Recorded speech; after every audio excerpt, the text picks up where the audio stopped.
Welcome back to Couch Talk, everybody. I'm Joe, and today we're here to talk about the trailer for Captain Marvel. This is Disney's prime jewel. It is Marvel's answer to DC's Wonder Woman, which is probably one of the only good DC movies. I personally like Man of Steel, but I'm not going to go too far into it. This is directed by Anna Rodin and Ryan Fleck, who also did Half Nelson with Ryan Gosling, and it's kind of a funny story with the guy from The Hangover, the fat one. God, I can't remember his name. Anyway, it's also written by Anna Rodin, who's also the director. And it looks good, but the trailer is definitely a teaser because it doesn't show you a whole lot. You get a couple snippets of like action in it. She punches an old lady, which is obviously the Skrull in disguise.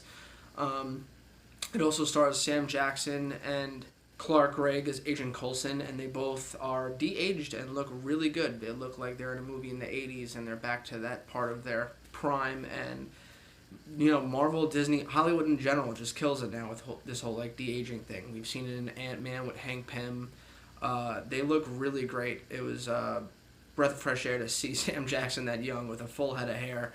I'm curious as into how they're going to shape his body, though, because you don't really get to see it, and he's a little out of shape now, and I'm wondering if they're going to make him like more in shape and more toned like he was back then. Jude Law is also in it. He plays like her mentor, and I'm pretty sure he's going to wind up being a bad guy. I hope that doesn't spoil anything for anybody. He's also playing a character from the comics. I can't remember his name, but when I looked him up, he doesn't look anything like the character.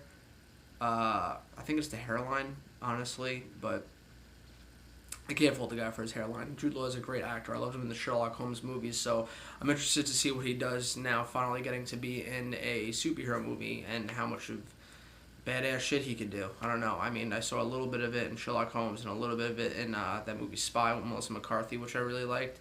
I'm just curious to see what he's going to do here. And it also has Ben Mendelsohn, which, like I talked about from Ready Player One, is kind of getting typecasted into a villainous role in all of his movies. But, I mean, he's just so good at it. I mean, for once, I would just like to see him play like a good guy, but whatever. I'm sure he's going to deliver like he always does. The movie as a whole, it looks good, but like I said, it's a teaser, so we don't really get much out of it.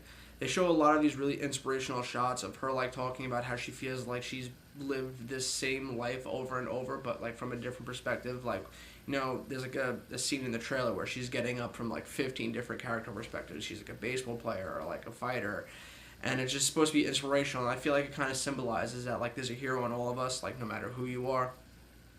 But it was just very scarce on any content, so to sit here and say that I think it's going to be amazing, I don't know. I mean, to be fair, Marvel doesn't really fail. I mean, not since Iron Man 3, anyway. I thought that movie and Thor the Dark World were really terrible. But everything else is pretty good. They got a pretty good track record. Sorry, I just got back from Disney World and I'm a little sick. They have a pretty good track record, and I do think that this is going to be good, but I can't really gauge how good just by what they gave us. And I'm sure once a trailer 2 comes out, I could go a little bit more in depth. But I think Brie Larson is fantastic in the role. She completely embodies this character as, Captain Marvel. I was a little skeptical about the color of the suit that she was wearing from the pictures that were released a couple months ago because it looked all green, but she clearly gets the red and blue outfit down the line, so I'm excited to see that brought in. And I'm excited to see how they use her powers because you haven't really seen anything like that in the Marvel Cinematic Universe. At least not until Thor Ragnarok, where you finally saw Thor, get to be Thor, unlike the rest of his movies. But I'm pretty excited. Anyway, let me know what you guys think in the comments down below. Are you excited for this? Do you think it's going to be better than Wonder Woman? If so, why? Anyway, as always, I'll catch you next time.